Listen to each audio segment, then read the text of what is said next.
streets for good. The 1,700 square foot home in the Los Angeles neighborhood of Mar Vista will soon be home to homeless and abused kids. All kinds of kids out there on the streets, thousands and thousands of them, but no place to help them and put them.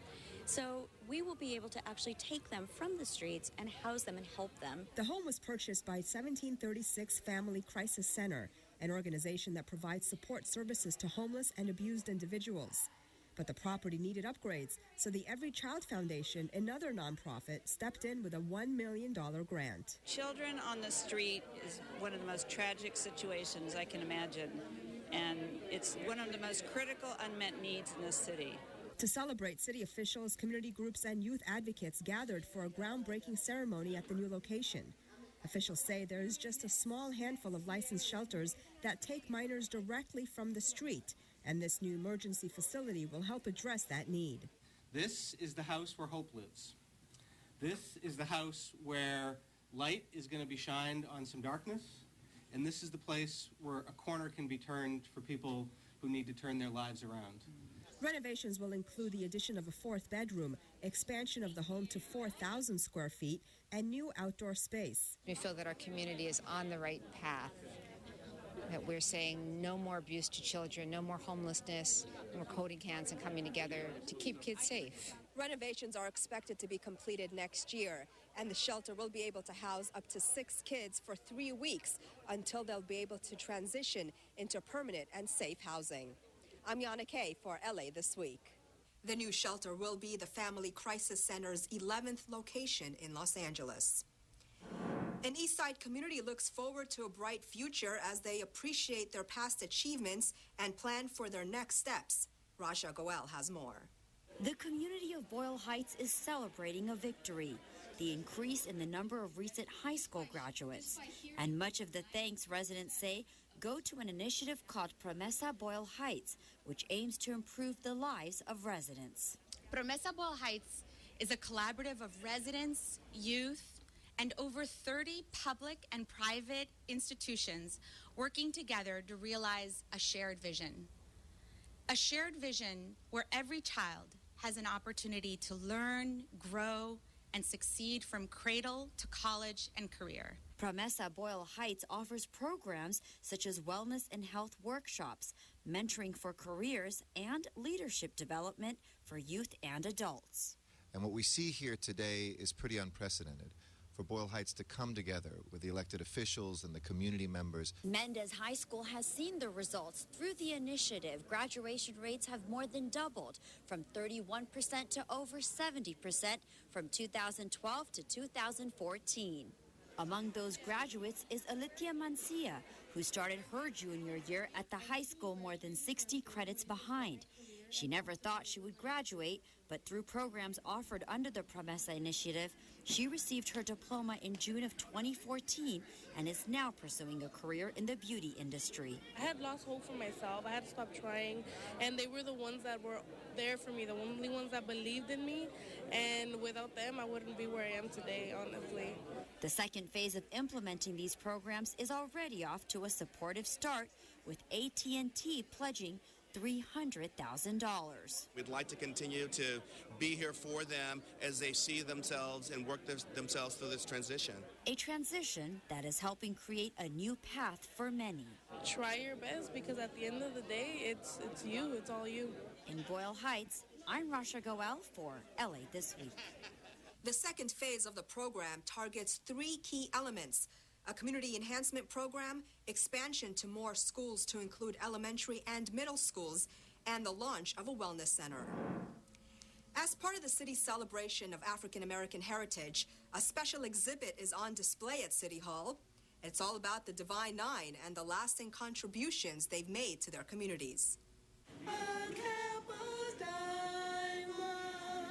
These Delta sorority sisters are singing their sweetheart song as they celebrate their lifelong commitment to each other and the public service their sorority is known for. I just have a heart of giving, and I love to serve, and that's what we're all about. And to recognize that community service, city officials are commemorating a group of fraternities and sororities known as the Divine Nine with a display at City Hall as part of African American Heritage Month celebrations. I feel really great because of the sisterhood and the things that we stand for. We do community service. The showcase features a variety of memorabilia, photographs, football jerseys, and other items, giving a historical look back at the accomplishments of black sororities and fraternities.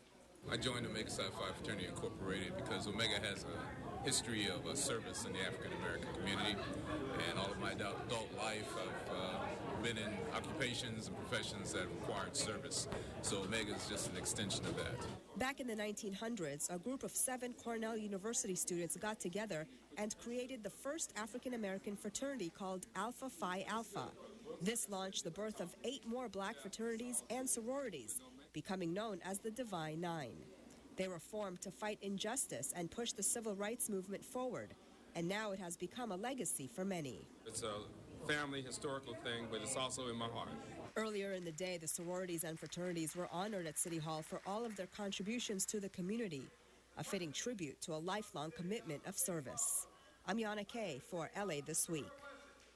It's a hands-on opportunity for residents to be involved with public space. Raja Goel has more on how the city is welcoming creative ideas from the community. A new city-funded park is in the works, and as part of the development process, residents and community members were recently given a chance to share some of their creativity and thoughts. We have an opportunity to develop a dream park here in the heart of downtown LA, so we want to make sure that community is giving us feedback on ideas of what they'd like to see, the different features. A hands-on workshop was held at the location of the future 2-acre site on the corner of First Street and Broadway. The park site is just south of the county-owned Grand Park in downtown LA. This can truly become a park that everyone enjoys and utilizes, and it really becomes a part of the fabric of the community. Well, this is an amazing piece of land, not only connected to City Hall as well as Grand Park, but also it is right at the heart of Old Bank District in downtown residential neighborhoods, and it's right on the streetcar line. Officials say the space has been idle for too long. They also say it's a great opportunity to create a much-needed green space. I'm Rasha Goel for LA This Week. A new Whole Foods is soon set to open downtown, a new pocket park in South LA, and creative signs at a dog park promote responsible dog etiquette. Ellen Chang has these stories in City Beat.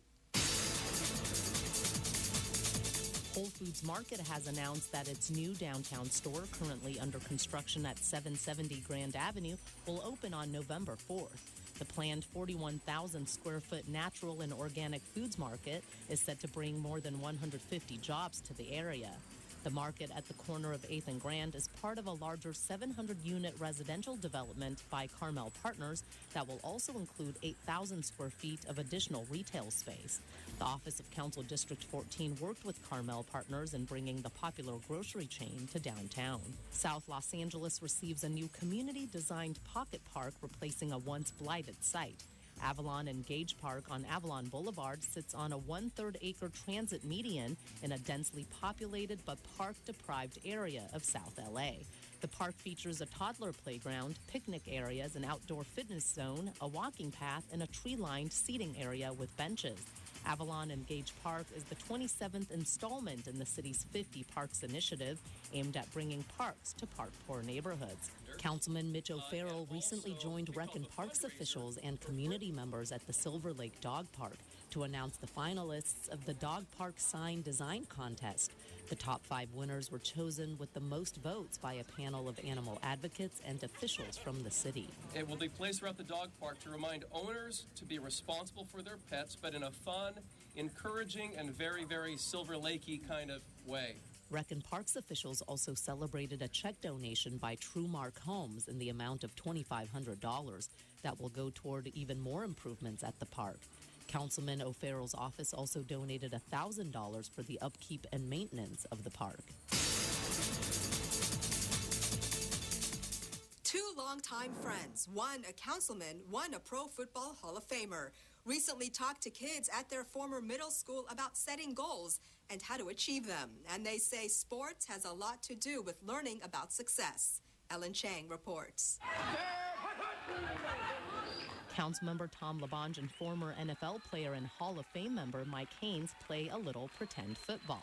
The visit down memory lane at Thomas Starr King Middle School, where the two formed a lifelong friendship, was to share their life experiences with the young kids who attend their alma mater today. Teamwork is key. My success as a councilman, a lot was driven about my days as an athlete in playing on football teams or track team or involved with my community in a way that you need teamwork to get it done. Councilman LaBonge, who was captain of the John Marshall High School varsity football team, and Haynes, who played with the New England Patriots and LA Raiders, say sports is not just about health and fitness, but about learning self-awareness, discipline, and teamwork on and off the field. When I was your age, I had no idea what my life was going to be. I had no idea that I was going to get a college scholarship to continue sports. And I didn't even want to go to college when I was your age. Nobody was talking to me about going to college when I was your age. So I have learned, actually from playing sports, that you can achieve almost anything. Whether it's graduating college or becoming a pilot, like this kid dreams of becoming, Haynes had this parting thought for each and every one of the kids who sat where he once sat, dreaming of his future. Dream high. Set your goals high.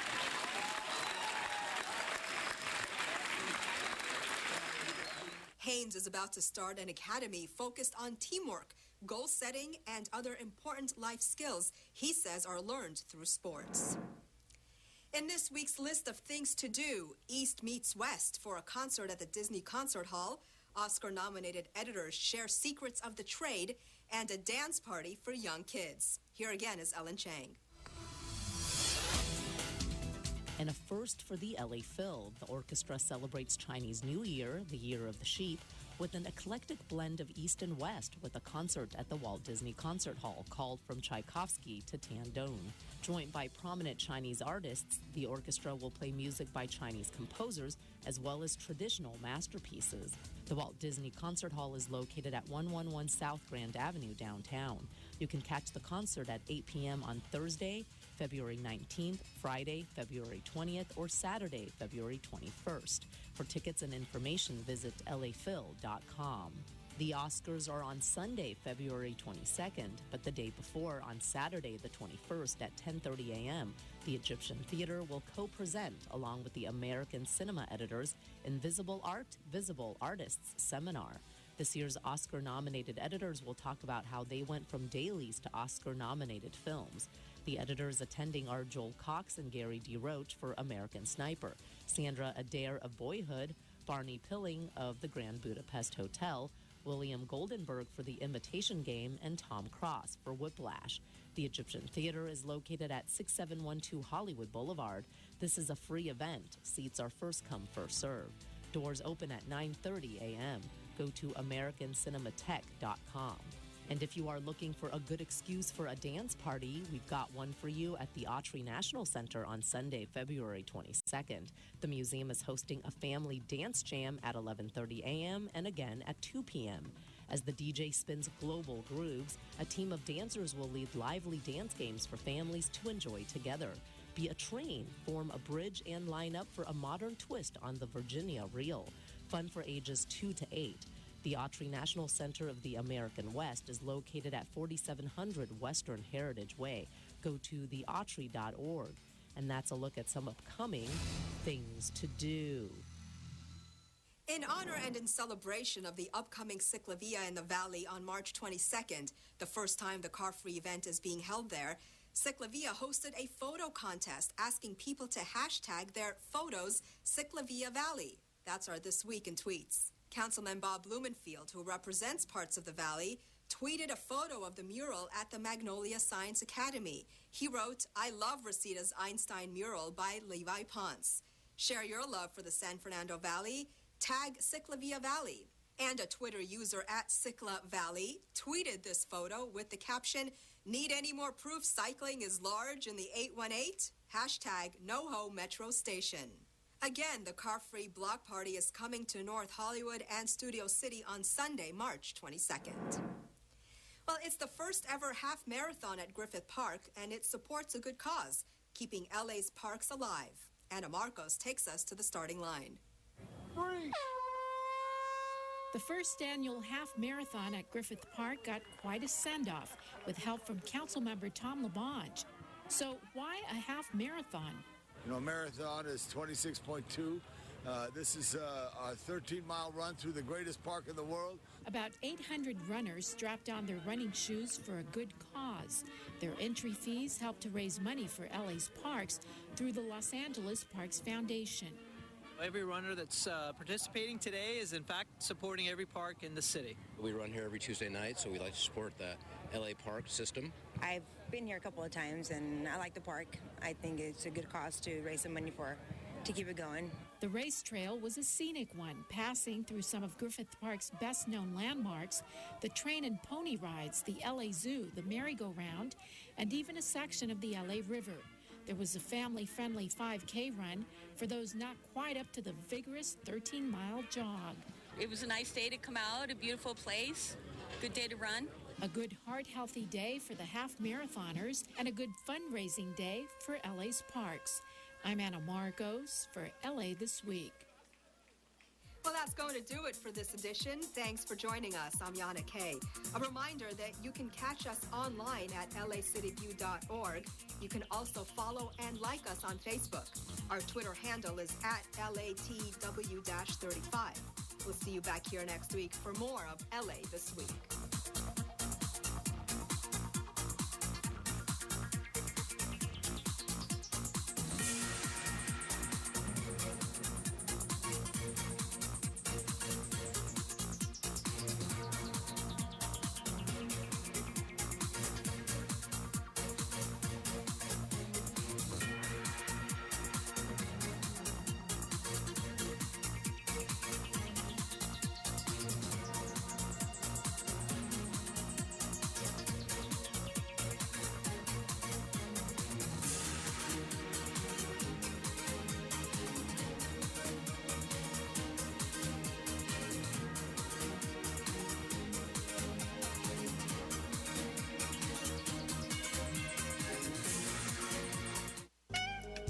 Don't worry, Patty. This isn't going to hurt me one bit. Hi, I'm Dr. Eric Shapiro in beautiful Encino, and you're watching LA City View, Channel 35. Our city, our channel.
Good morning, good morning, good morning. Welcome to your Los Angeles City Council. Shh. I love it. Welcome to your Los Angeles City Council. This council meets every Tuesday, Wednesday, Friday at 10 a.m. The public is welcome. Madam Clerk, we do have a quorum. Could you please call a roll? Blumenfeld, Bonner, Buscaino, Cedillo, Englander, Fuentes, Weezer, Caress, Krakoya, Labange, Martinez, O'Farrell, Parks, Price, Wesson. 10 members present, a quorum, Mr. President. Thank you. First order of business. Approval of the minutes. Martinez moves, Krikorian seconds. Next. Committed to resolutions for approval.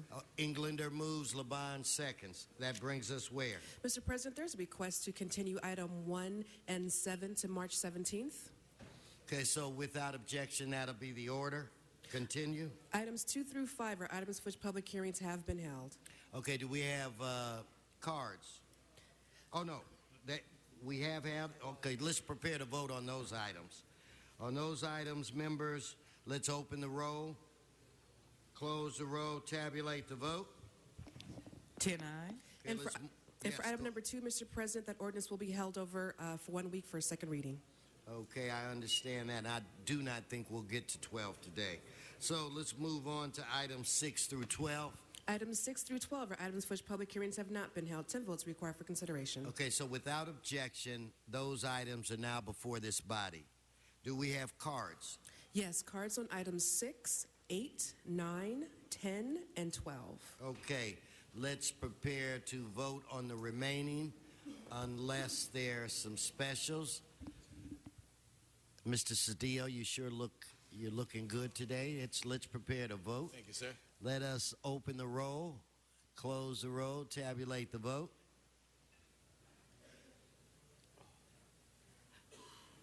11 ayes. Okay, let Mr. Labange. Where's Mr. Labange?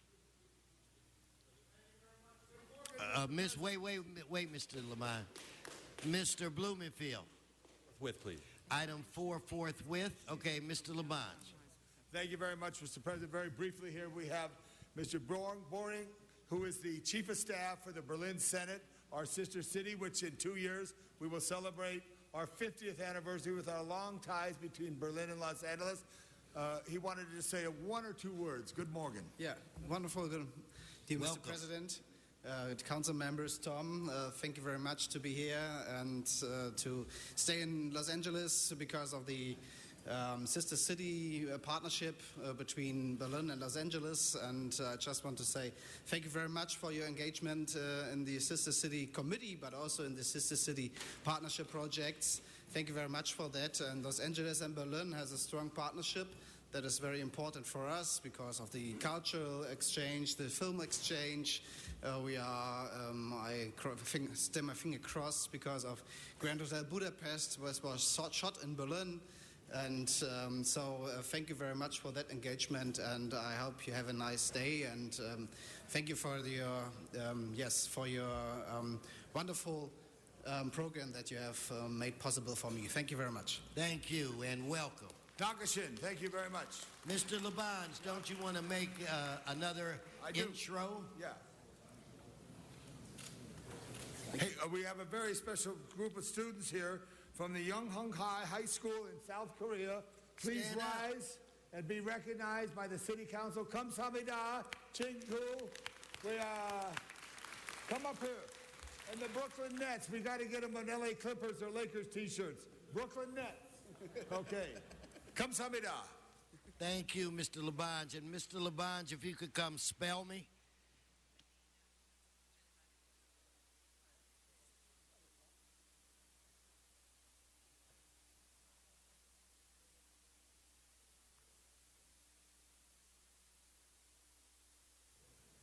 Now it's my honor to introduce the President of the City Council for a very, very special presentation of a man and his family. Please welcome Council President Herb Wesson. Thank you, Mr. President and members. In fact, I'm getting ready to present to you a very important man, Coach Knox. Give him a round of applause. And his wonderful family.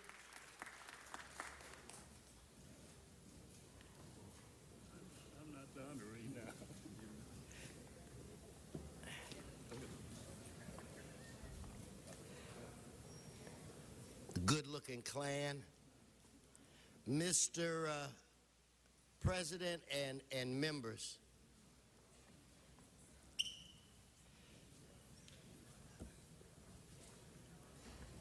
I have the opportunity to represent two high schools, really kind of 2.5 high schools in the district that I represent.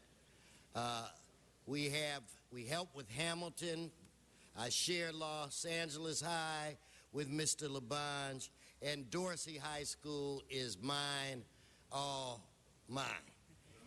And today I present to you not only a friend for an extremely long time, but the greatest football coach that Dorsey High School will ever know and ever have, and that's Coach Paul Knox, who's standing beside me.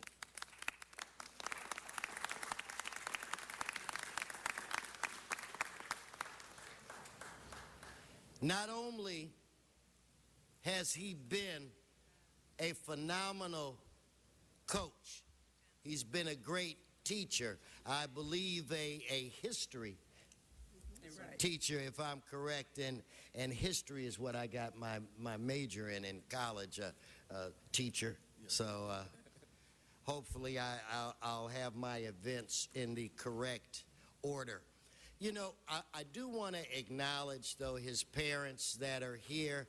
His dad is one of the founding members of the New Frontier Democratic Club, the oldest African-American Democratic club west of the Mississippi. Let's give the Mr. and Mrs. Knoxes a round of applause. But I met this man in the 80s. When I was an aide to then Councilman Nate Holden. And Coach, I know you have to remember, it was at a time when Dorsey was undefeated. And there was another school that will remain nameless that was undefeated.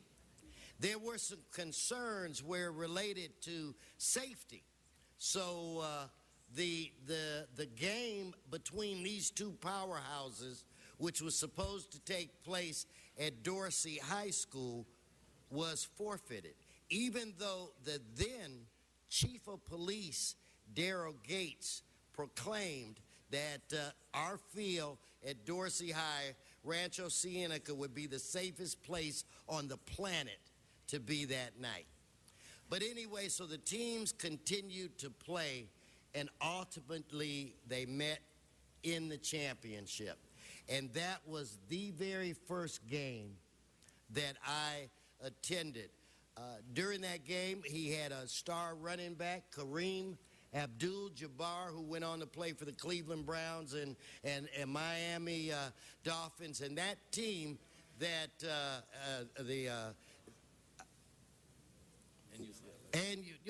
I skipped college and went to the pros, Gilbert. Just because you have that snazzy jacket on, don't heckle your president on this day. But they went on to win that game, that championship, to the slogan of too legit to forfeit. And so I was there with Brad Pye Jr., and from there, I watched this man transform lives, create countless college football players, young men that didn't have the financial resources, but they had good enough grades and they played well enough where Coach was able to help get them scholarships, and they went on to get their college degrees, and now they are positive assets in the city of Los Angeles today. I do want to highlight just a few of the students that I had an opportunity to meet since I've been the councilman and have worked closely with Coach Knox. Every year I have contributed to the football program every year, and I will continue to do that as a commitment to you, Coach. But we have Antonio Chapman, who played for the pros, who basically does a lot of volunteer work coaching children today. We have Raheem Moore, who is the starting safety for the Denver Broncos. Jonathan Franklin, which many of you met This young man played a while for Green Bay, but someday he will be sitting on this floor in the mayor's office. I think that is his goal in life. Stephon Johnson, who is a phenomenal running back, who in college injured himself lifting weights. He had to have neck surgery. His surgeon was a Dr. Osborne coach who I coached in high school, and he performed the successful surgery. And all of us know Keyshawn Johnson, a star in the NFL, a great NFL commentator, a heck of a businessman, and a young man who has never forgotten his roots and has done a lot of work in this community to help make a great community even greater. But over the years, he has sacrificed late nights away from his family, trying to do what he can to keep the kids on the straight and narrow. And when you're a high school coach, you're a surrogate dad, you're a surrogate mom, you're just about, you're a guidance counselor, you're a tutor, you're everything. And we just wanted to bring you down to City Hall today to let you know how much we appreciate, and I'm speaking on behalf of the community, for all of the phenomenal work that you have done. Now, for those of you that have not visited the stadium, which is run by our Rec and Park, Rancho Cienega, there is a walkway where the Dorsey Band leads the team onto the football field. So from this moment on, I am going to name that walkway the Paul Knox Way.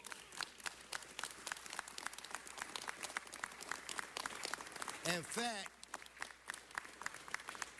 that's not good enough. I'm going to name it the Paul Knox Walk of Champions, because that's what you are, a champion coach, and won 4 championships at the school.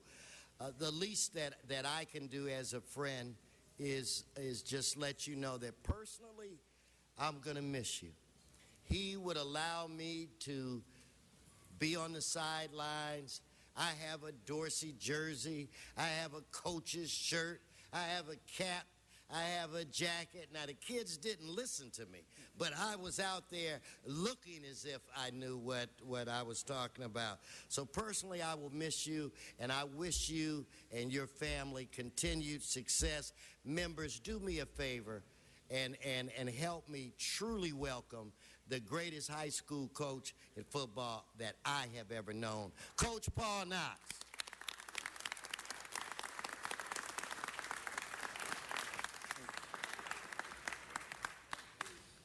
Good afternoon, or good morning. I really want to tell you how much I appreciate this. President Wesson, you've been invaluable to us promoting a quality program for the young men that live in our area, who have been able to compete at the highest level, but also being able to allow them to have all the amenities that a top flight program should have and needs to have to be able to compete. And so often, a lot of our schools in our city area, although have great athletes and great coaching, but a lot of the facilities that they really need to have a program to compete at the highest level is not there. And you've always been able to get things for us to make sure that we were competing and be able to compete with those other great programs around California. So I really want to thank you. I also need to thank Martin Ludlow, who has been taken on a personal stake with our program and been an outstanding mentor and contributor to our program as well.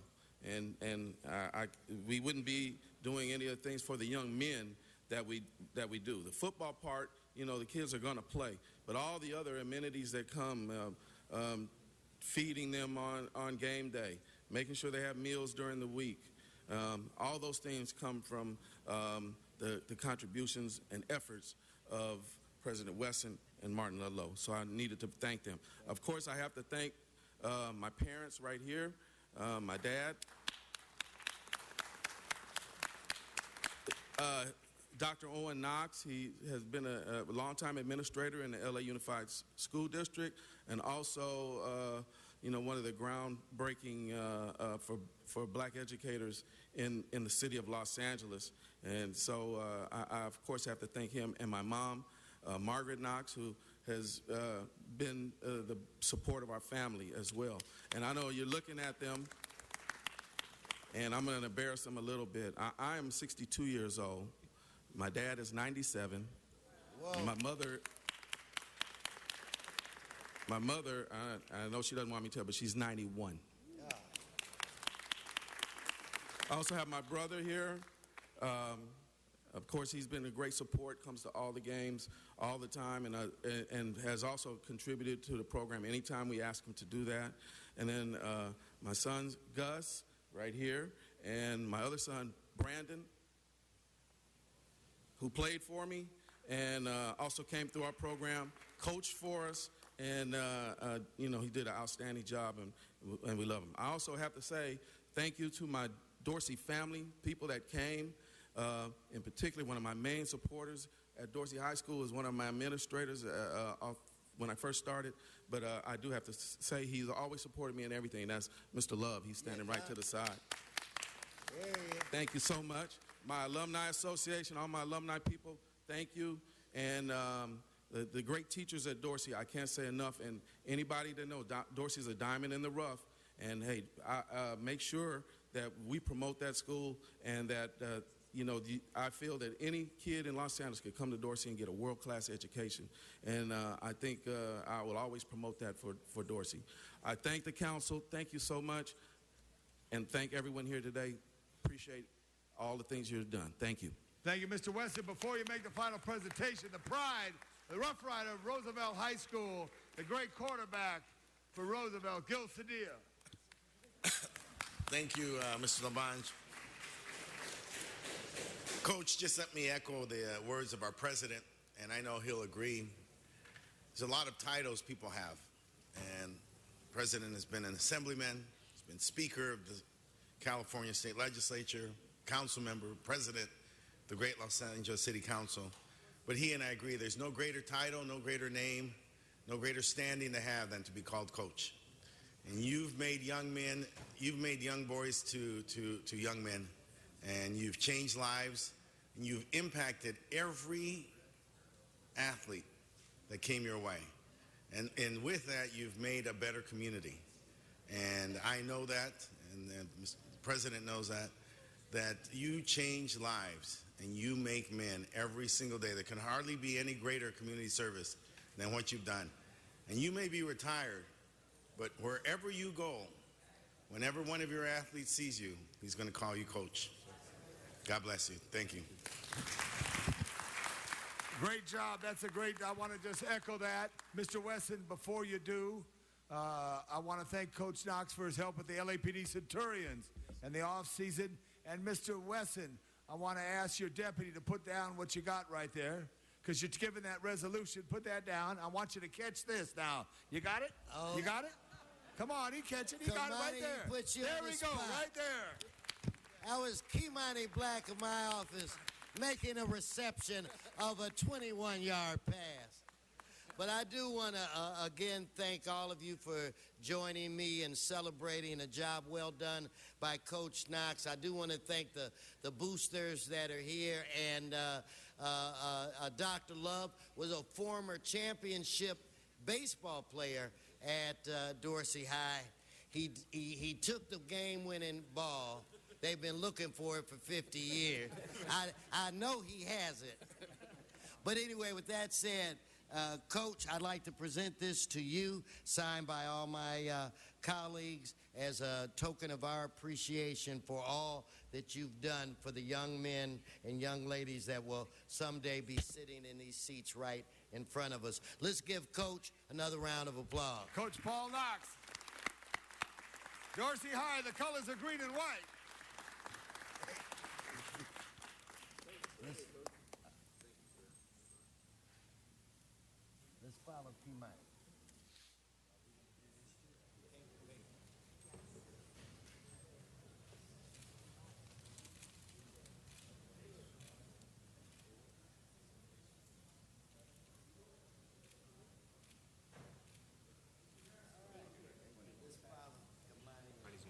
Mr. Sadia, we're going to get you next with some very special people. Mr. Gil Sadia, the 1st District. We thank you. You're called on next. This is the best time. A great parade's coming this weekend.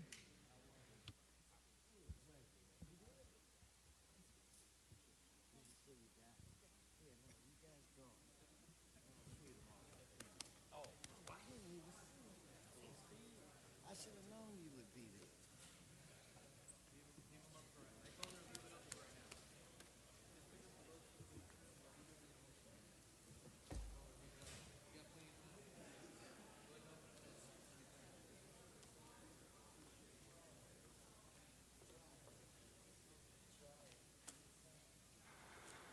Please welcome the great councilman.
Want to take this?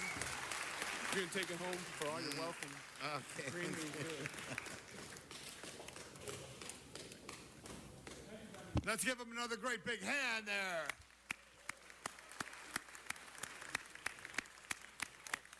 Thank you, Mr. Sadia, and let's hear this great program. Gung Hai Fa Choi, Gung Hai Shun Nien. It's Happy New Year's, Mr. President, and may the new year bring you joy, prosperity, and peace. This is the Happy Chinese New Year, the year of the green wooden ram. And the ram is the most artistic of the zodiac animals, heralds a year of creative potential and energy. The Chinese Lunar New Year, also called Spring Festival, is the most important holiday in Asia and for the Asian Americans abroad. Los Angeles boasts one of the most diverse Asian populations in the world, and LA Chinatown, historic LA Chinatown, hosts one of the oldest and most recognized New Year's celebrations in America, drawing more than 150,000 for festivities throughout the month of February.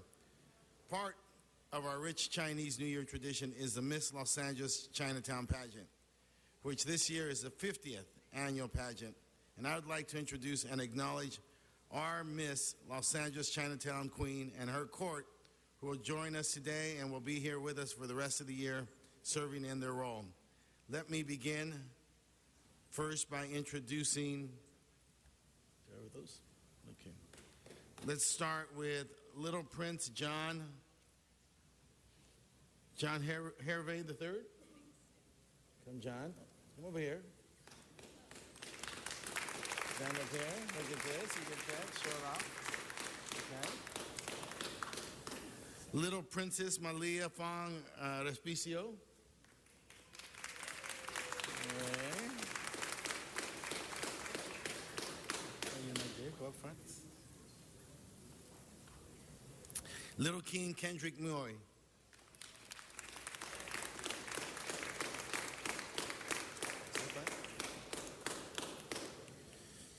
Miss Friendship Tracy Jung.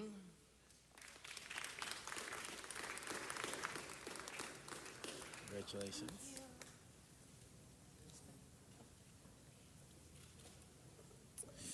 Fourth Princess Tiffany Chi.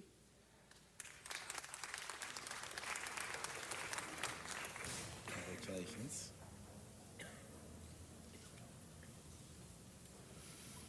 Second Princess Clarissa Louis.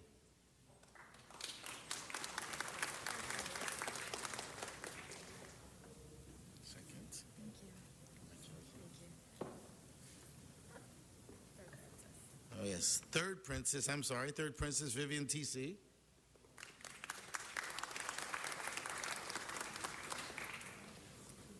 Congratulations. So much.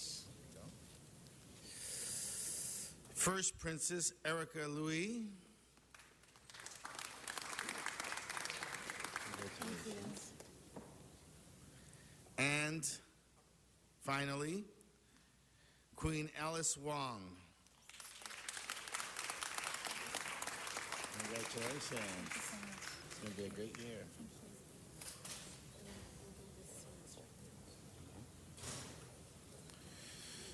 This pageant has been sponsored by the Chinese Chamber of Commerce of Los Angeles. Miss Los Angeles Chinatown pageant is a contest to select individuals from the greater Los Angeles area as Chinatown's ambassadors to serve and represent the Chinese community. The program is sponsored by the Chamber of Los Angeles. And over the years, participants in Miss Chinatown pageant all express their appreciation for the valuable life experience they gained during training and rehearsals.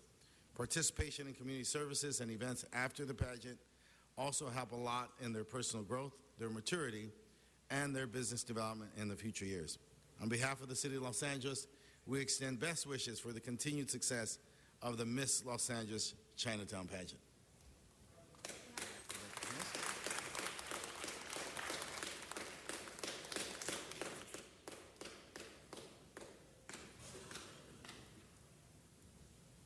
Is this for the Honorable? Okay, how about the Honorable? Mm-hmm. Yeah. Okay.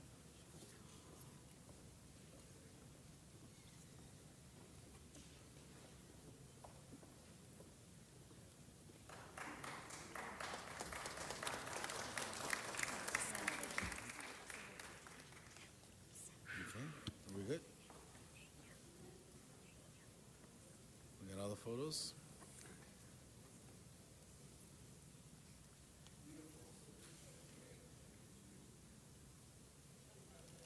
Mr. Cedillo, you ready?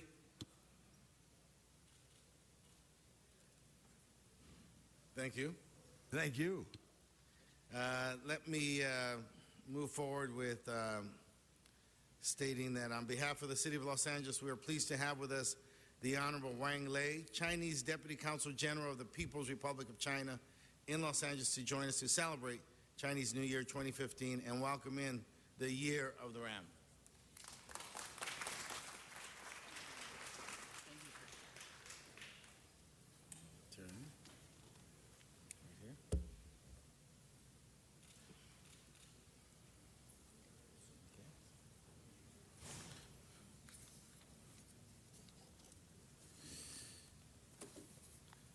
Say a few words. Dear Mr. Cedillo, distinguished council member and other council members, my fellow Chinese and my fellow Angelinos. Today is the second day of the new year, the Year of Ram. So let me first say Happy New Year. 恭喜发财 and 恭喜发财 新年快乐 in Mandarin Chinese. Thank you very much for organizing the event to celebrate the Chinese, the Lunar New Year, which is celebrated by not only the Chinese but also people in East and Southeast Asia area. I think all these arrangements reflect your appreciation of the cultural diversity of this city and your encouragement for deeper exchanges between and among different ethnic groups, which is critical to build a healthy, harmonious, and productive society. I would like to express our appreciation on behalf of the Consulate of the People's Republic of China in Los Angeles to all of you who have made your contribution to this event. I would also like to thank you all for your support to the work of the Consulate in the past year and your support and for your support to the Sino-American exchanges. Thank you very much. And I would like to wish all of you prosperity, good health, and good luck in the new year, the Year of Ram. Thank you.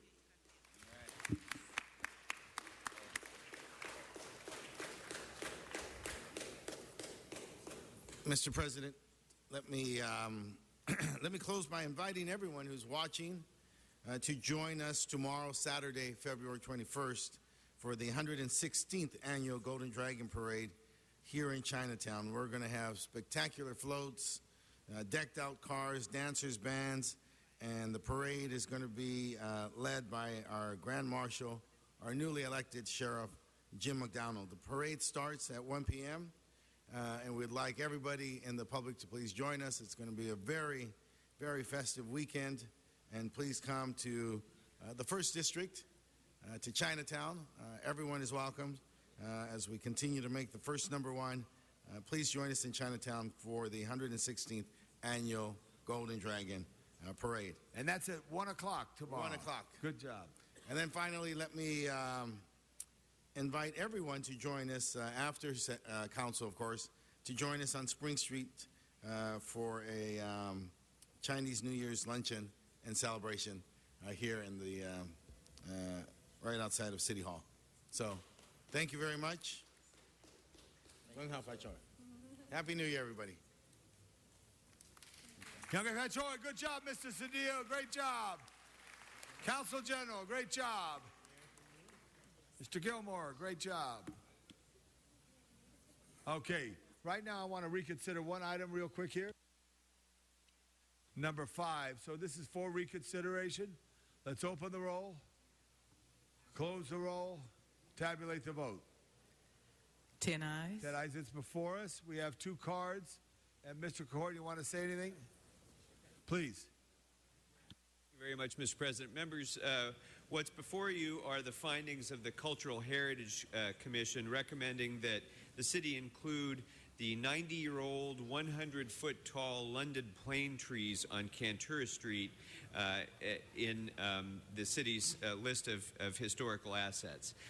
This tree canopy is one of those very unique places in all of Los Angeles. In fact, it's so unique that this street has frequently been used in television, in motion pictures for most of the last century because of its beautiful look of an entire street covered by a canopy of trees.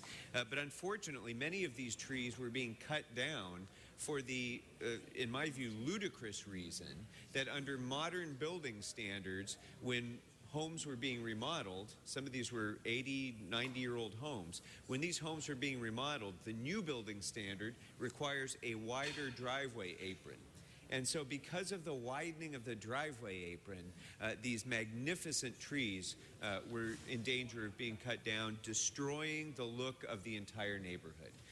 So my office is looking at a comprehensive citywide solution to this problem because it is a problem in deforestation of some of our most beautiful neighborhoods, and we're going to be working on that. But for now, what's before you is designating this canopy as a historic cultural monument in the city of Los Angeles, and so I respectfully ask for your aye vote.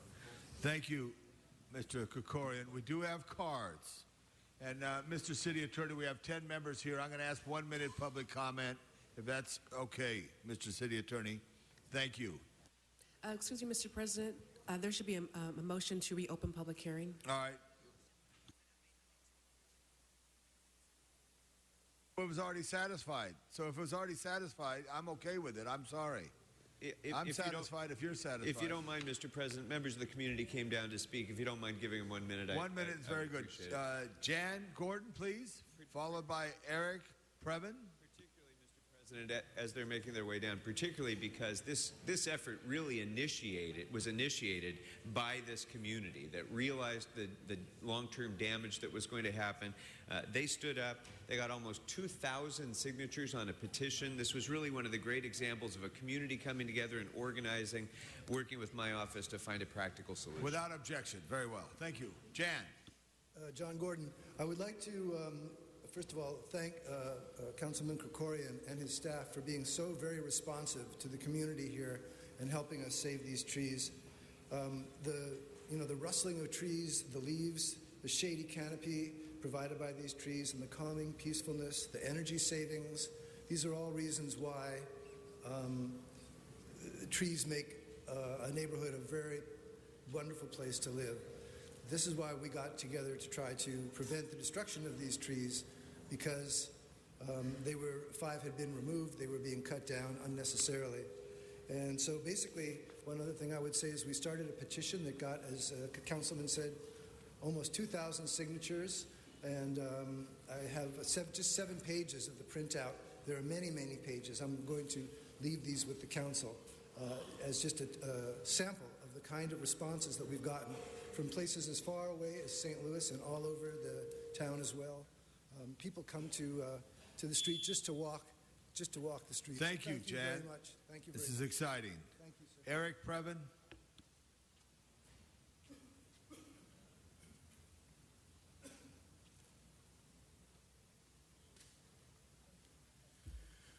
Yes, good morning, Council President Pro Tem Mr. Labange and Mr. Krikorian and the rest of the council. It is Eric Previn, Council District Seat 2 candidate.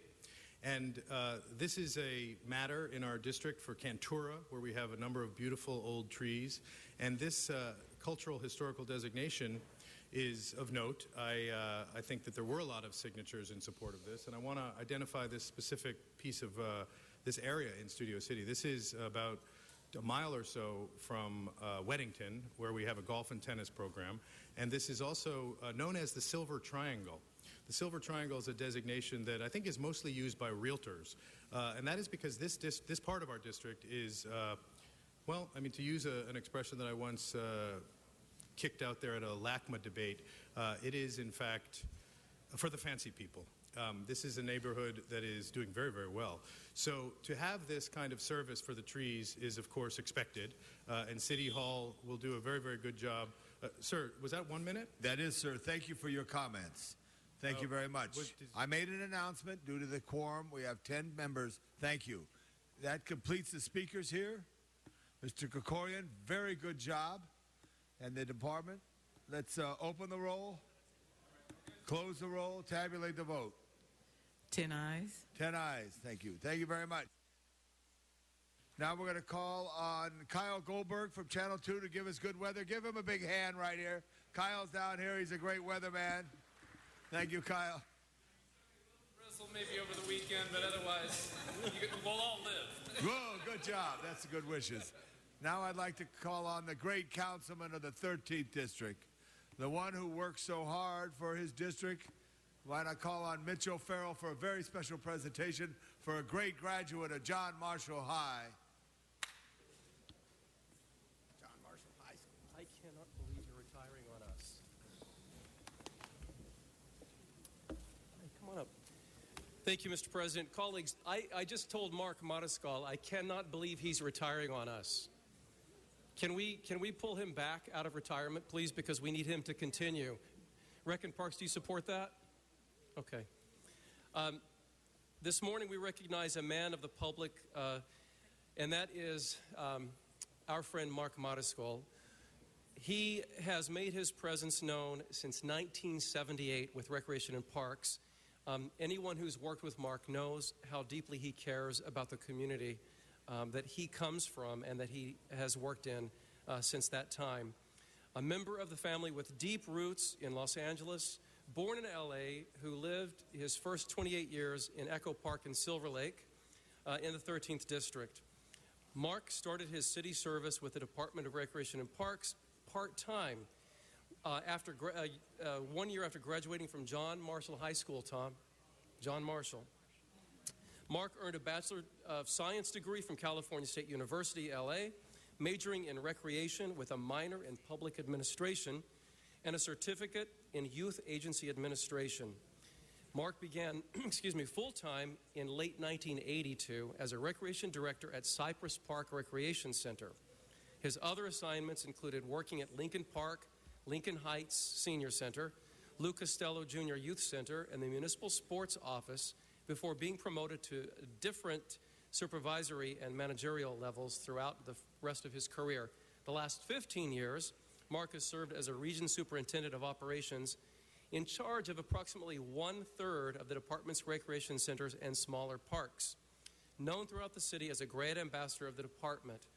Furthermore, Mark has expanded his work with recreation and parks by serving over the years as a board of directors for nonprofit organizations such as the Society of St. Vincent de Paul, Plaza de la Raza, Lincoln Heights Chamber of Commerce, California School Age Consortium, and served 4 years as an elected trustee of the Altadena Library District. Mark was installed for a 1-year term in March of last year as the 70th president of the California Park and Recreation Society. What I want to highlight about Mark, in my experience, is the following. About 10 years ago, I worked closely with Mark Madaskal on creating the Glassell Park Senior Center. And anyone who was part of that experience knows that Mark's way of doing things has always been, if there's a challenge in front of us, let's figure out how we can overcome it. Through that philosophy of making things happen, we were able to create a new senior center in Glassell Park that was so badly needed. And 10 years later, it is thriving, and more seniors attend that center than ever before. Mark was also instrumental in starting the At the Park After Dark at Glassell Park Recreation Center around the same time, which morphed into the city's Summer Nightlights program that continues to this day. As liaison with the LA Dodgers, Mark helped select Lemon Grove Rec Center in my district, as a site to become one of the Dodger dream fields, and Lemon Grove is thriving. He also helped secure funding and worked closely with the CD13 office for Lexington Park, Pocket Parks 1, and the other Lexington Pocket Park, which we just rededicated yesterday with its new improvements, which is called Saley Rodriguez Park. Mark assisted with the improvements at the Silver Lake Dog Park, the opening of the meadow, and the walking path, which is really a one-of-a-kind project that no one, I shouldn't say no one, but a lot of people didn't think was possible. But because of Mark and the department and the collaboration that was involved, we made that happen. In Elysian Park, Mark was instrumental in the Leo Politi picnic area and Grace Simon's Lodge, the Chavez Ravine Arboretum, and the Avenues of the Palms, which also was rededicated just a few months ago and is more beautiful than it's ever been. So as you can see, colleagues, his accomplishments are many. His absence will be felt, and I, for one, am going to personally miss you, Mark. But before we get too maudlin here, I want to introduce our General Manager of Recreation and Parks to say a few words, and that is Mr. Mike Schull.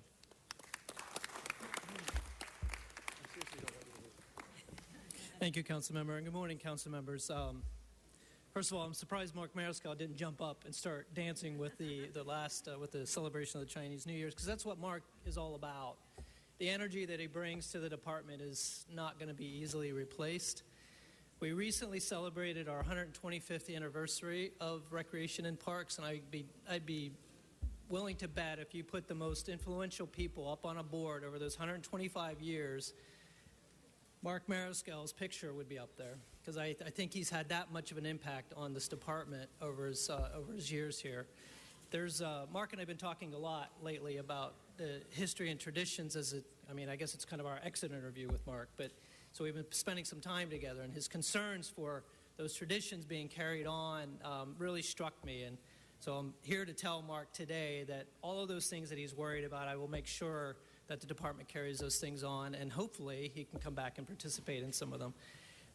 Mark's not going to be easily replaced. We've got great staff in the department, and I'm proud of all of them. I'm proud to work with each and every one of them. But Mark has been leaned on so many times in this department. He's been a great mentor to me in the department and helped me along as I've learned the operations that are very unique in Recreation and Parks for the City of Los Angeles. And I want to personally thank him for that, because I certainly wouldn't be the person I am without people like Mark. So I want to congratulate Mark and welcome his family here to the City Council, and we're going to miss him, and I hope that we will stay in touch.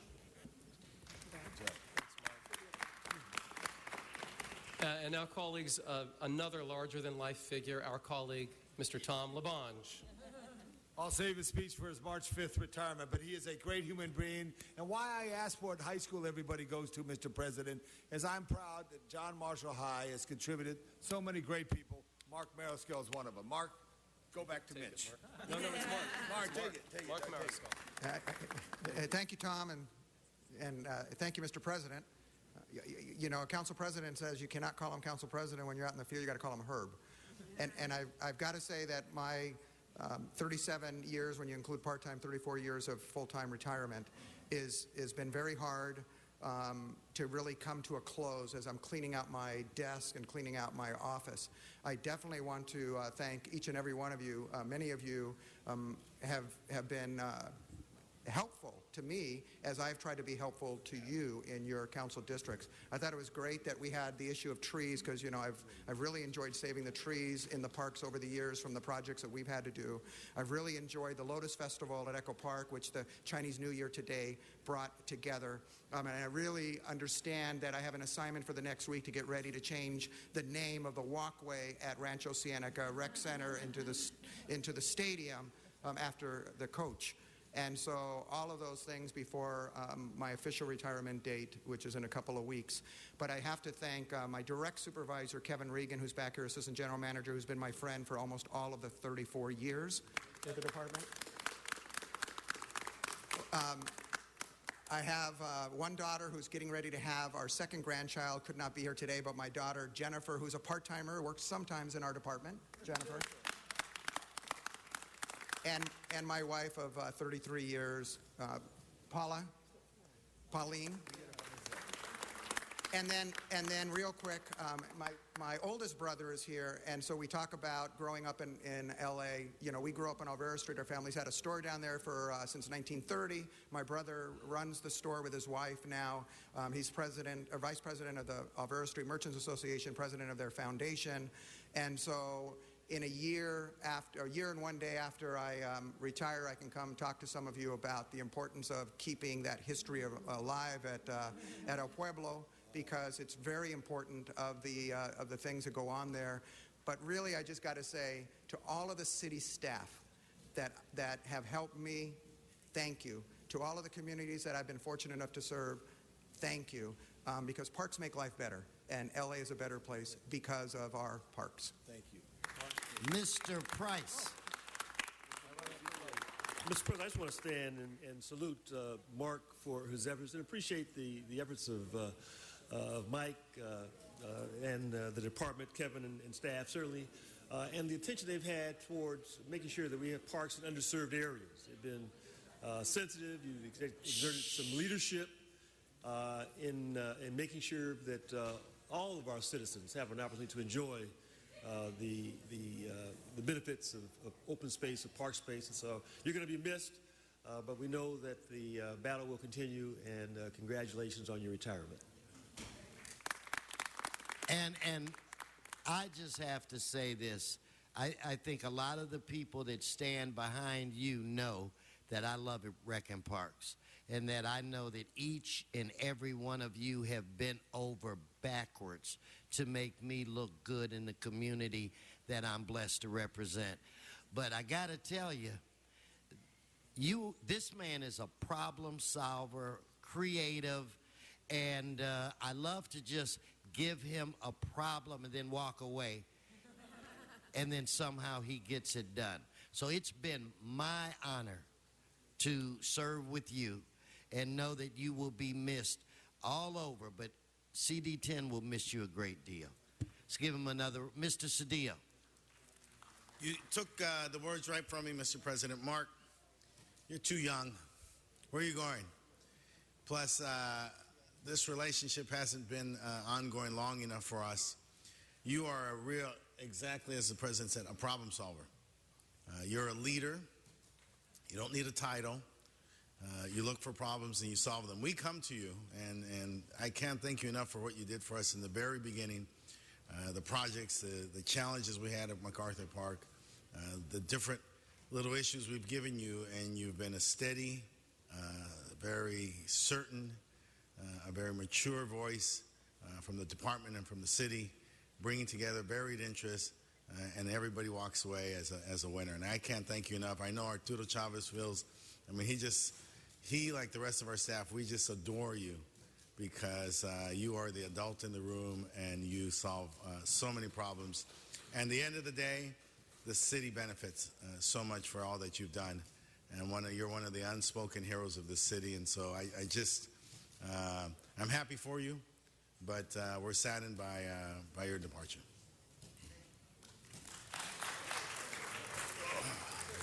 Thank you, colleagues. Mark Mariscal, a man who has gotten things done for 37 years. All right, Mark. Okay, let's not adjourn. Let's recess and go into the special. Blumenfeld, Bonnet, Buscaino, Cedillo, Ingander, Fuentes, Weezer, Caress, Krikorian, Labange, Martinez, O'Farrell, Parks, Price, Weston. 10 members present, a quorum, Mr. President. Okay, item 14.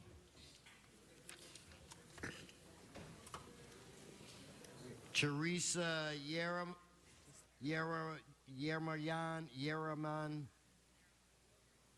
Garo Gazarian, and I apologize, folks, and Honora. Anyway, help me, and I do apologize. I tried. Thank you, Mr. President. My name is Teresa Uremian. I'm with the Armenian National Committee of America, and I'm also the president of the East Hollywood Neighborhood Council. I want to thank you for considering item number 14, which is the funding for the Los Angeles Public Library exhibit on the America We Thank You. I am a part of the America We Thank You committee that's helped put together this 28-panel exhibit, and I'm thankful because this is a true exhibition on how the American public was able to aid and assist in their first attempt at human rights advocacy and philanthropy, rescuing Armenian genocide orphans. So I want to thank you for sharing with us and sharing with the public this piece of important American history. Thank you. Yes, please. Good morning, Mr. President, honorable council members. I am blessed to serve as the representative of the Armenian Genocide Centennial Committee for Western United States, and on behalf of the Armenian Genocide Centennial Committee, I want to repeat the words, America, we thank you. City of Los Angeles, we thank you for opening your doors to the Armenian American community for now over 100 years. Thank you. Thank you. Please come forward. Good morning. Thank you very much. My name is Nora Hovsepian, and I'm the chair of the Armenian National Committee of America Western Region. I want to thank especially Councilman Krikorian for taking the initiative, Councilman Koretz, Councilman O'Farrell for taking the initiative in providing this funding to us. It's a very important project. As was stated, it is the Armenian Genocide Centennial this year, and we are seeking to educate the public about the nexus between Armenian and American history when America stood up to rescue Armenian genocide survivors from 1915 to 1930. And we invite you all to please come to the launch of the exhibit at the Los Angeles Public Library, the Central Library, on March 6th at 6:30 p.m. And the exhibit will be there for about 2 months. So we invite you all to come and witness what America did for the Armenian genocide survivors. Thank you very much. Thank you very much. Mr. Akala?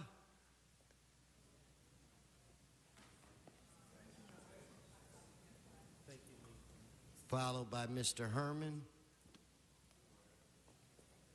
1 minute? You're spending $10,000 on celebrating the genocide, and over here in the United States, you're killing all the homeless? Stay on the subject. It is the subject. No, the stay on subject the is subject. the genocide of people in general. All over That's the not world. the subject, Juan. Stay on the subject. Okay, the Armenian genocide is going to have a luncheon, and we need $10,000. What about the homeless? Mr. Herman. Now, don't holler from the chambers. Mr. Herman, followed by Mr. Walsh. Thank you. You're not on the subject. A hoodie or a cape, I will still escape. For the Armenians owe it to us Americans who protected them and saved them. So Robin Hood is here to say to all of you, let's not be victims of Armenian genocides, but let us support Americans and homeless people in the March of 2015. Stay on the subject. Sir, I'm reading off the agenda. Do you mind not violating my rights under the Brown Act? Stay on the subject or you will be Do you understand that, Mr. asked to Speaker? stop. I'm down to 22, 21. Matter of fact, this is how I protect the rights of citizens under the Armenian Constitution camp.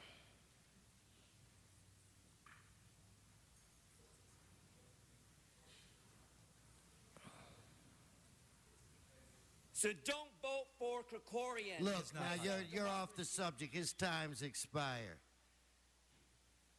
And for those of you, I'm sorry for the disrespect. Yes, Mr. Walsh. John Walsh, blogging at HollywoodHighlands.org. The first time I visited an LA library was 1966. We're all in favor of this. We need more information on the genocide. Remember, the genocide was done by the Turkish government, Ataturk. Let's point out all these millions of Armenians were killed. But I just want to warn anybody who goes to the downtown public library. It is dangerous. People are selling drugs there. People are sleeping there. People are urinating there. And this is going to be going on in disrespect to the Armenian Genocide exhibit. And I want to point out, I know this is controversial, there is one racial group primarily responsible for the terrible conditions in the LA library, and I'm not afraid to say it's white people. Stay on it's the the subject. white race. Stay on the subject. Ms. Pearman, Donna Pearman, is she here? You're disrupting the meeting. Ms. Pearman, please come forward. Mike saying it said, we love America for number 14, and number 15 was the American genocide. But anyway, we need to stop. It's good on the Armenian genocide because we need to stop genocide. Like we had to stop the Jewish pogroms and Russia and Germany genocide and getting Jews, Poles, and Catholics, and Armenian genocides against Christians. We have today Kurd genocide. We really want to remember Armenian genocide. We need to stop ISIS, who will go against Armenian Christians. In fact, the whole world, they will go against the whole world of anybody but Islamic terrorists. So we want to remember today we can go through a genocide again today if we don't take care of terrorists. But yes, it was good to remember the Armenian genocide, but let's stop terrorists today. Thank you. Thank you. Mr. Krikorian. Thank you very much, Mr. President. Were we taking items 14 and 15 together or separately? We can. I'd have to call up some additional general. In fact, maybe we should just do it one at a time. I could have handled that better from the beginning.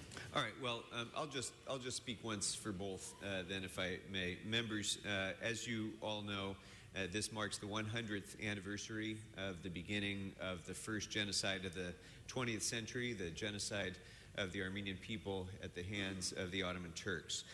Last year, you'll recall that we honored Near East Relief here in this chambers for the extraordinary humanitarian response, much of which happened right here in Los Angeles at the beginning of the genocide as it became known to people here in the United States. And it was an extraordinary response. And I want to thank the members of the Centennial Committee for preparing this library exhibit, which really tells an American story. It tells a story about American commitment to human rights around the world. And I'm very proud that this exhibit is going to be featured in our downtown Los Angeles Public Library. Item number 15, which you'll be considering next, is another aspect of Los Angeles' commemoration of this centennial year. There will be the March for Justice that will begin in Little Armenia and proceed through the 13th, 4th, and 5th council districts, concluding at the Turkish consulate. It will take place on April 24th. And so this provides that event will be treated as a citywide special event, and the funding that will be needed to offset some of the costs of that event will be taken from already budgeted citywide special events funds. Won't have any impact on the general fund or our reserves. This is money that's already been budgeted for citywide special events. So I respectfully request your aye vote on numbers 14 and 15. Thank you. So let's vote on 14 right now. Let's open the roll, close the roll, tabulate the vote. 10. Okay, now we'll move to 15. Excuse me, Mr. President, for item 15, a substitute motion has been circulated. Council should first vote on whether to substitute. Okay, let's. That'll be the first vote. Let's open the roll, close the roll, tabulate the vote. 10 ayes. Okay, if I could, would you like to testify again on item 15? Or it's up to you. So if I could get the three of you to come up, you'll have another minute. Go right ahead. Thank you very much. I don't want to repeat what we said earlier, but I do want to express gratitude to the Council for recognizing the importance of the Armenian Genocide Centennial. It is very important because it was the first genocide of modern times, and Los Angeles is home to the largest Armenian community outside of Armenia. So it's very important to a huge portion of the citizenry of Los Angeles. And we are hoping that other ethnic, racial groups, as well as human rights groups and activists who feel that it's important to remember the genocide and seek justice for it, will join us in the March for Justice on April 24th through the streets of Los Angeles. We invite all of you to join us. Thank you. Thank you. Thank you, Mr. President. As my colleague stated, the March for Justice is not a march only for Armenian Americans. It is a march for all Angelenos. And I, on behalf of the Armenian Genocide Centennial Committee, I humbly ask all Angelenos on that day to be with us to commemorate not only the Armenian genocide, but all genocides and all crimes against humanity. Thank you very much. No, thank you. Thank you so very much. Okay, so if I could have Mr. Previn and Donna Pearman please come forward.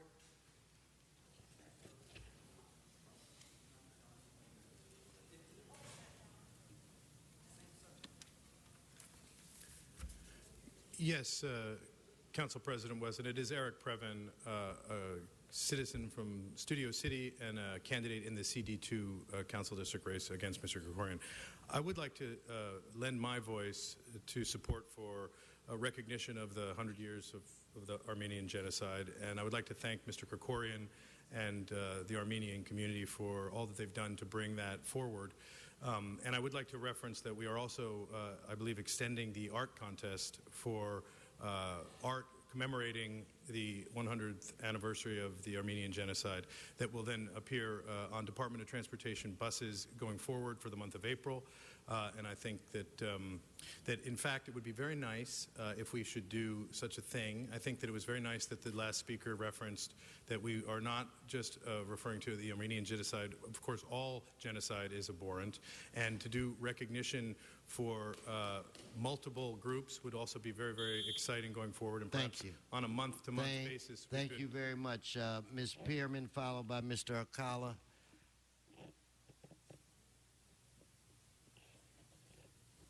Yes. I'm glad he said that it's for all genocide, because what happened over in Germany was a very big thing, like what happens with Armenians. And yes, we do have to remember, but we have to remember so that we cannot ever have it ever happen again. And that's what why we need to go against ISIS so that we'll stop genocide who could happen to Armenians. We could have another Armenian genocide because a lot of them are Christians. So that we have to stop ISIS, and we have to have our president that will stop ISIS. And anyway, so I'm probably missing a lot, but I just want to see it. Okay, forget it. Oh, okay. Okay, so we need to stop all genocide, and it's thankful that we believe in it. Thank you. Thank you so very much, Mr. Akala, followed by Mr. Walsh. It is very well that we fight for justice everywhere. The Armenians have their march every year. I used to support them because I used to go there, but one day they misunderstood me and they wanted to kick my ass. So I don't understand. There's a lot of hatred over there. And it is dangerous to be out in that march and have like 20 Armenians following you, you know, and you got to run on your bike quickly before they kill you. Anyway, yeah, I'm all for Armenian genocide rights to protest, but remember the Mexicans. Many years ago, you wiped us out over here. You colonists, you came and wiped out the Mexicans. That's another genocide that you don't talk about, do you? And you took over this country, and now you call us wetbacks. How do you like that? Thank you. Thank you. If I could have Mr. Walsh, followed by Mr. Herman. John Walsh at HollywoodHighlands.org. The history books say 1.5 million. It was a lot more than 1.5 million. And I want you to know that some of the people who murdered, the Turks murdered these people. I want the people, just as the Nazis and the Germans deserve to be mentioned. I think when you Armenians get up here, you should mention the horrible, vicious, vile Turks that killed your people. And I want you to know there were, during this period of time, Armenians who assisted the genocide. And those Armenians, and if you opposed the genocide, you were destroyed. And the Turks had a word for Armenians who opposed the genocide at that time. Now, the translation of the Turkish word is gadflies. I don't know whether Mr. Krikorian's ancestors, I don't know if they were pro or anti-Holocaust. Thank you, Mr. Herman.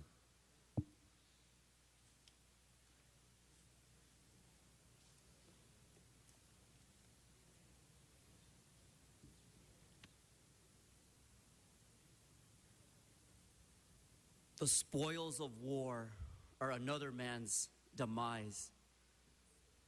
But Mr. Krikorian turns his back on the subject because I, an American citizen, speak highly of how the Americans defended the homeless population, those who were He is not oppressed, talking about this item. those who are oppressed, On the subject, please. those who are oppressed, Dion, No, by stay the on the violence subject. of war.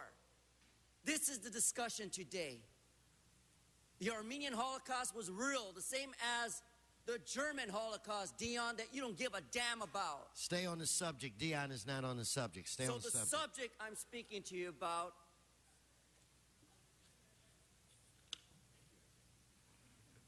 see, even the Armenians Stay laugh on the subject. on the subject of the matter of their own problems. Vote no for Krikorian in District 2. No, okay, you're off the subject. Think of Thank the you. Armenian- His time's expired. Let's prepare to vote on this item. Let's open the roll, close the roll, tabulate the vote. 10 ayes. Okay, now we're going to go to item 13. Mr. President, a substitute motion has been circulated for item 13. Okay, if I could have Ms. Pierman Akala, please come forward now. Herman Walsh. Mr. President, at this time, council should vote on whether to substitute. I didn't hear you. At this time, Okay, so let's vote on the substitution. Let's open the roll, close the roll, tabulate the vote. 10 ayes. Okay, so come on, Mr. Akala, if you want to speak. Ms. Pierman, come on. Mr. Herman, Mr. Walsh. Yeah. Okay, yeah. Okay, the biggest thing is we don't see the transparency on this affordable housing. We don't get to see, they don't spell out which, each one of these, what it will cost the city, what it will entail, how much, how big are they, how many are they, affordable housing units are there. They just kind of just throw it all out here and just say, let's vote it all because we want a lot of affordable housing. And basically what we got is we got too many people here.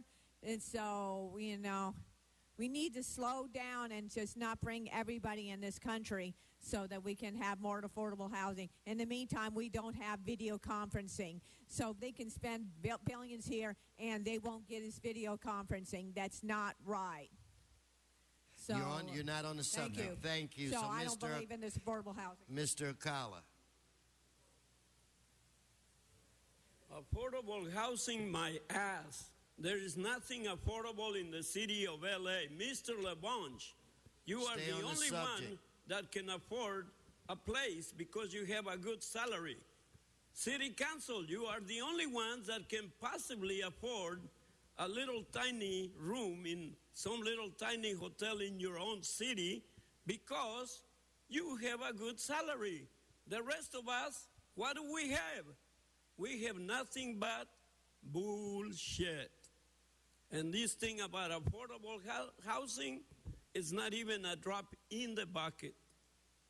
That lady that plays Marilyn Monroe in Las Vegas told you, stay on the wait, subject. it is on affordable housing. She can go anywhere in Las Vegas and get a room at a good price. In LA, you can't get anything at a good price. This is a shit city built for rich Thank people. you, Ms. Pierman. Ms. Pierman, did you? Okay, then I need Mr. Herman and Mr. Walsh. Mr. Walsh passes. Come on, Mr. Herman. Speaker, I did sign my card up as Robin You're Hood. not on the subject. Stay on the subject. So, Robin Hood, you're aware of the oppressors of homelessness and affordable housing. Did you hear the squabbling Weezer with the debate with Ms. Molina? No, you're not and on the Diaz subject. regarding homelessness, You're not on the affordable subject. housing. This is a subject of principle. And Robin Hood has come to warn you of the corruption-based city, the House of Corruption, who's asking for bonds and propositions to pay for more affordable housing when they had lost it all to community redevelopment agencies. And Governor Brown slapped the ass out of them and denied them further hindrance and oppression for homeless and affordable housing. So the same is affordable here. You don't give a rat about your constituents. We Thank are you. no. Thank you. Your time is expired. Let's prepare to vote on this item.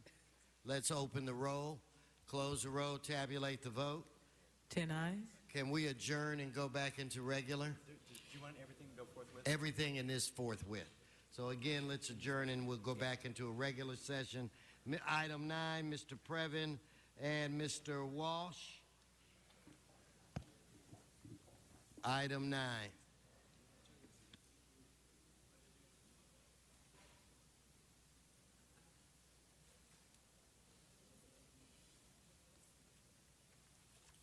Again, this concerns the Armenian genocide, and again, we 100% support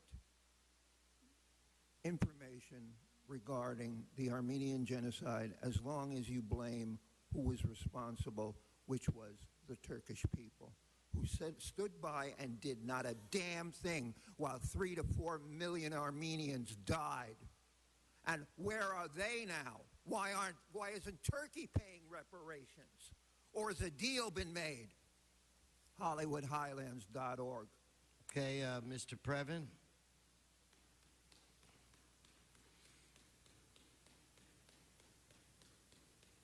No applause. That's okay, sir. I don't mind a little applause now and again, but thank you for your thoughts on that. It is Council President Wesson's birthday today. Oh, no, my mistake. It is the commemoration for the Armenian genocide, and I wanted to mention that these banners, which is a very nice gesture, and I think that this one comes from Mr. O'Farrell and Mr. Koretz, and it's important to acknowledge that it is not just Mr. Krikorian who is attentive to this issue, and I think that goes without saying. This is a very important piece of history, and I was very disappointed with the U.S. Congress, frankly, when they failed to recognize this genocide, and I do stand with Mr. Krikorian, Mr. Koretz, and Mr. O'Farrell on this issue. However, leading the march to the consulate of Turkey, which has just been brought to my attention, seems like there might be a way to wind up at, for example, the UN, because that might be more inclusive of the other genocides. There are many. And I do think that that Mr. Koretz has really done a lot. He's the guy who, if you recall, provided... Thank you so much. Let's prepare to vote on this item. Let's open the roll, close the roll, tabulate the vote. 10 ayes. Okay, we have item 10, Mr. Walsh. Mr. Herman, item 10.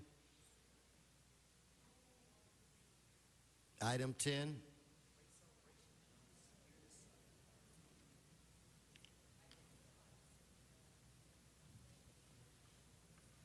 John Walsh, blogging at HollywoodHighlands.org, J. Walsh Confidential.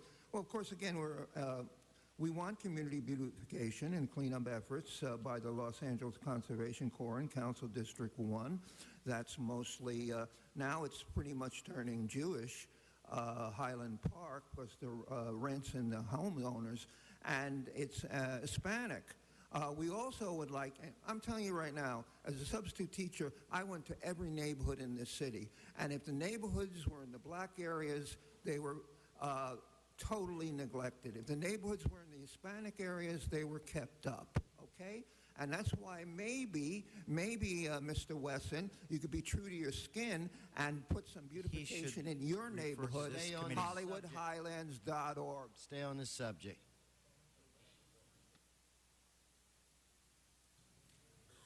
Mr. Herman?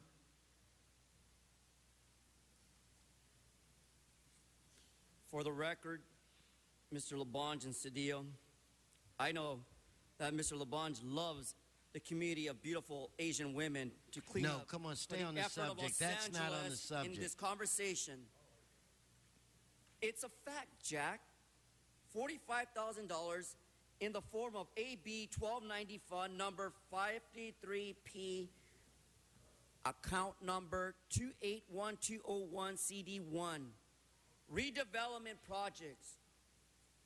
This is a great way to spend redevelopment money for interest of the public.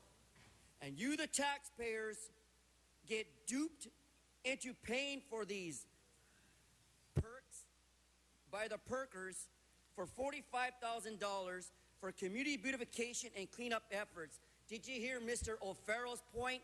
Oh, I'm fixing the streets now. I found $1 million.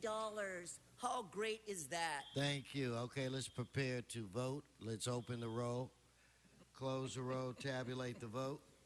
10 ayes. Item 12, Mr. Walsh, followed by Mr. Herman. Item 12. No applause? No applause, Mr. Herman. You heard him. No applause. HollywoodHighlands.org. This is number 12. This concerns. Oh, I love this. I spent 25 years all over the city. We're going to have traffic calming measures. How white can you get? Traffic calming measures on Los Feliz. You know, I think there are maybe 3 black people who live on Los Feliz. And, of course, they're there because they park cars. I'm telling you right now, $24,000 for these white middle-class neighborhoods. But when it comes to traffic calming in South Central, this all-white jury doesn't give a syphilitic rat's ass about black people. I'm a traitor to my white race. Mr. Herman. Such racism in here. Look, let's stay on the subject. Come on. I was next. He's telling me to sit my ass down. That's what he said. For the record. Now let me speak on continue. the subject. Item 12, motion by LaBonge and Bonin. Mr. Bong Bong is not in his seat, but it has to do with relative traffic calming measures. Now, how you want to calm traffic is, right? Very stupid and ignorant. Calming traffic.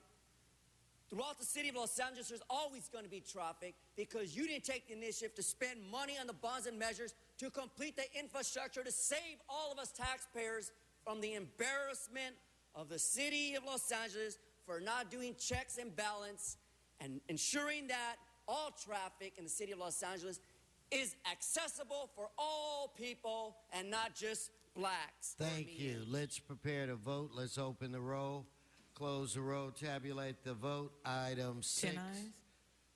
Sorry, 10 ayes, right? We'll move to item 6. Mr. Akala, please come forward. Mr. Walsh, come forward. And Mr. Herman, come forward. Item 6. Mr. Walsh passes. Mr. Akala, item 6. Item 6, recommendations subject to the approval of the mayor provide other reward in the amount of $50,000 for leading persons responsible for the death of John Doe. John Doe, that's a famous name. $50,000? Who's this John Doe? He is not talking about this You're not item. on item 6, Mr. Akala. It says, I'm sorry, I was on item 8. Oh, well, my time has expired anyway. I probably don't even care what item 6 was all about. Let me Thank see. you, then. Thank you, Mr. Herman. Mr. Herman? Speaker, are we talking about reap or rape? How you rape and reap? These are resolutions such as in CD 8, 1432 West 66th Street, case number. Also CD 9, 5912 Bolsonaro Avenue, case number. What about CD 9, 896 East 49th Street Place? How about CD 9, 1332 East 33rd Street? And what about CD 13? John Walsh has always been right. HollywoodHighland.org. Listen for his upgrades. For without the reap of rape, we couldn't leave LA in a better resting place than our commode and habitat alive. So, reap, rape, whatever you call it. And by the way, we got the roofers here who want to be heard. Stay on the subject. They can fix our roofs. You're not on the subject. Thank you. Thank you. Let's move on. Let's prepare to vote on this item. Let's open the roll, close the roll, tabulate the vote. 10 ayes. Okay, we have another agenda, Mr. City Attorney. If he gets off the subject on this one, I'm just going to eliminate his time. Ms. Pearman, if you're still there, Mr. Eric Previn, Juan Acala. And for the record, Mr. President, this is item 8. Yes, item 8. Okay, number 8 is, again, another murder.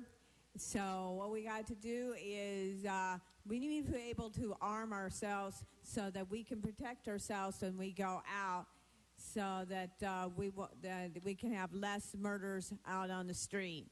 So we got to stop going against our Second Amendment rights, that ability to be able to protect ourselves.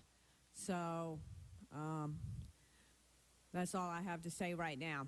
Okay, so we need to,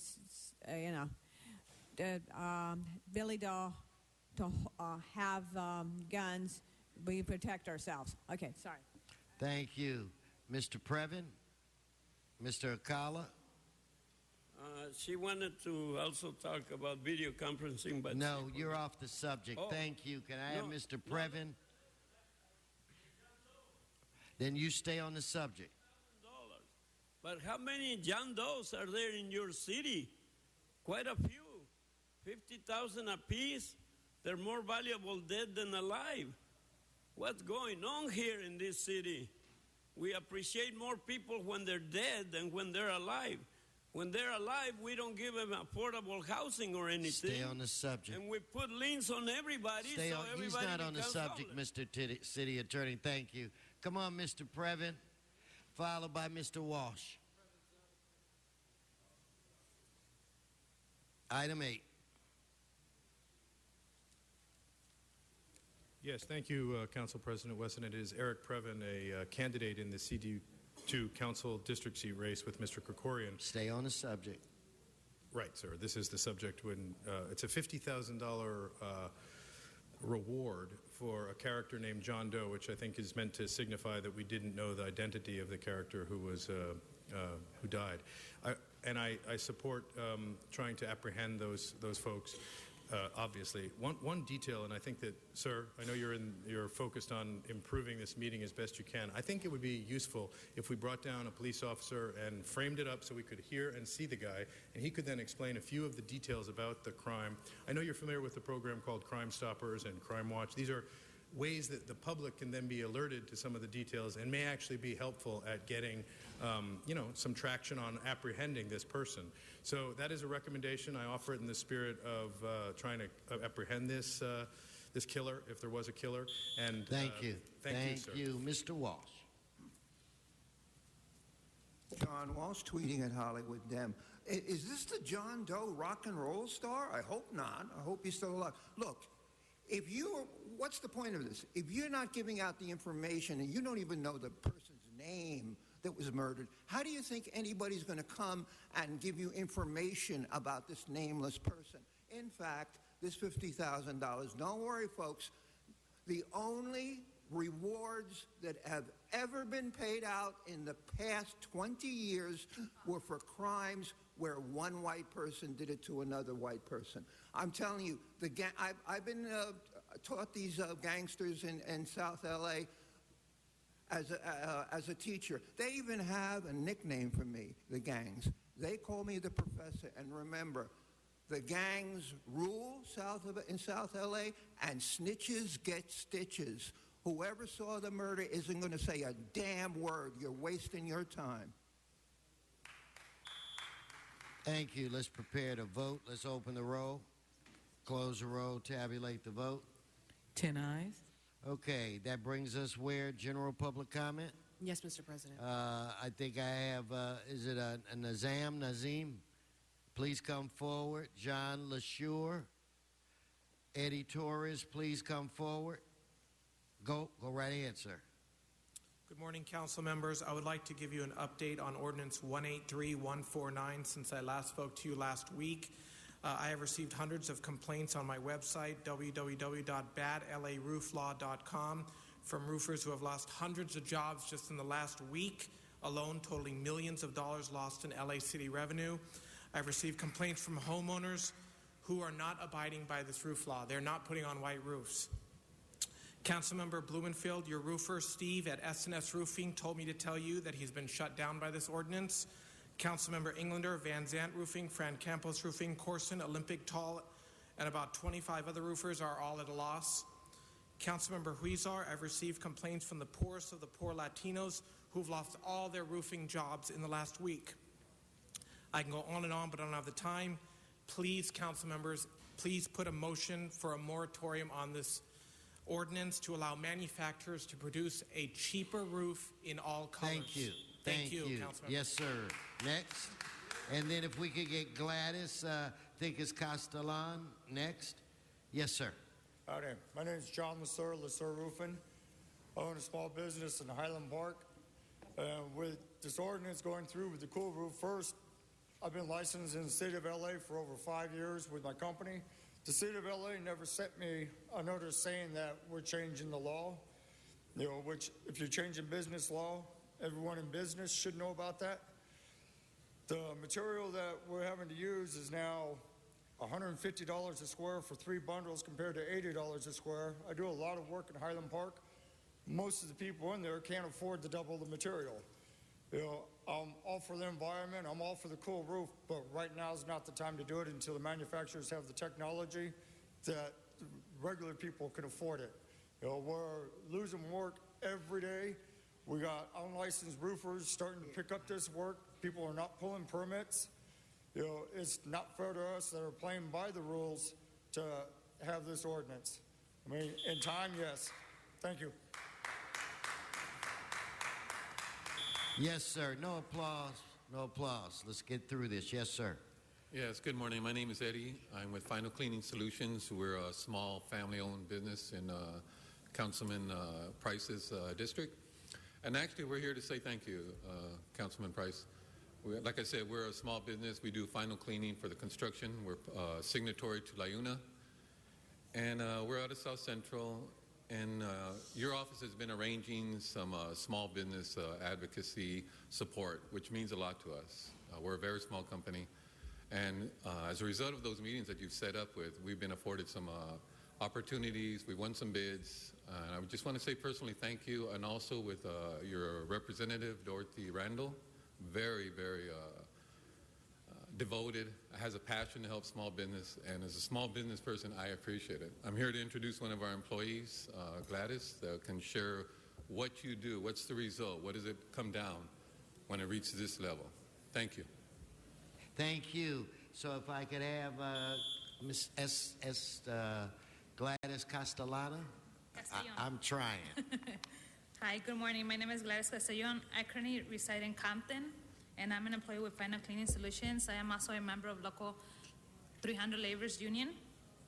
I have been with Final Cleaning Solutions for about 3 years as a part-time employee, which is hard to live on, and I am now employed full-time, which I appreciate. I'm here to share with the council that not only does full-time work bring more income, it also brings hope for me and my fiance to plan long-term and become homeowners here in LA. I would also like to join Eddie and say thank you, Council Price. I appreciate it, and thank you. Thank you. Donna Pearman, no applause. Donna Pearman, Eric Previn, John Walsh.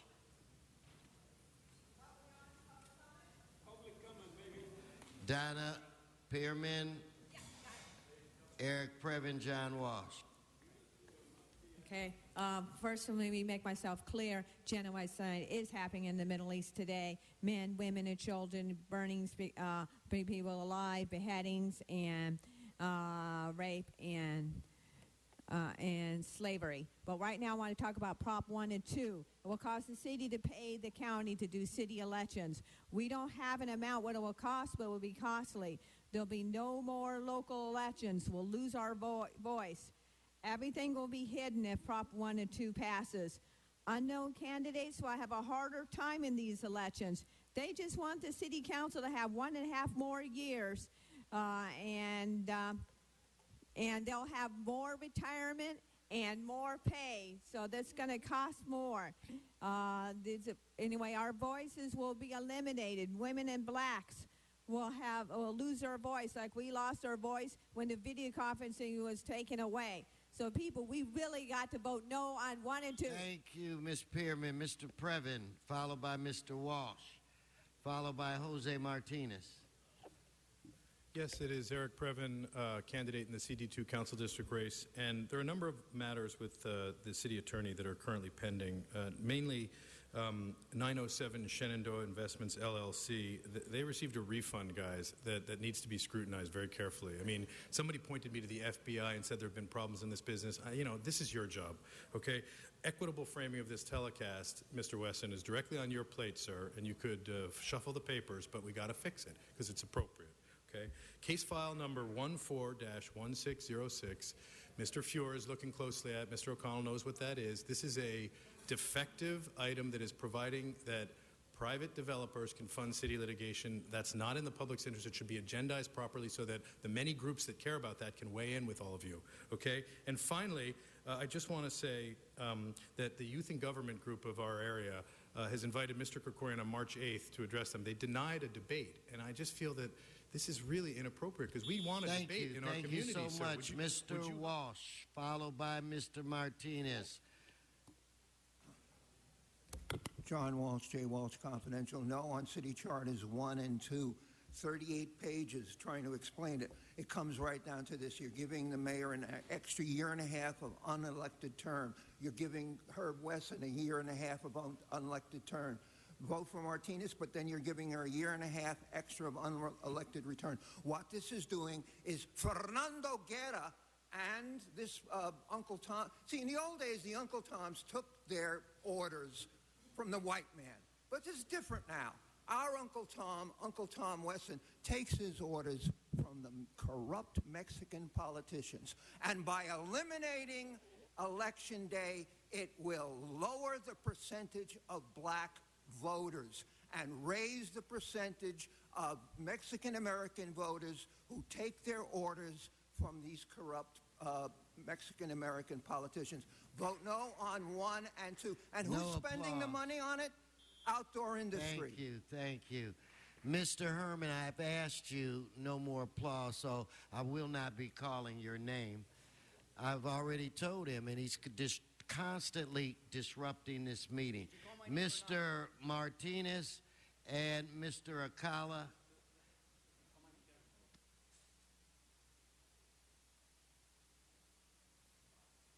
Mr. Wesson, you're being extremely prejudicial to Mr. Herman just for applauding. Come on. Don't do that. You've already committing Armenian genocide, roofing genocide, homeless genocide. City Council, how many genocides do you need before you are satisfied? You money, hungry, thirsty, crooked, out of control, bloodthirsty politicians that fill this horseshoe full of horseshit to the misuse of people around your city just for profit mongering and just so you can drive limousines, you assholes. Thank you. Okay, Mr. Herman, I'm going to give you your minute. Please come forward. No, go right ahead and take it away and violate the Brown Act, because it's very clear that you are disruptive and arrogant.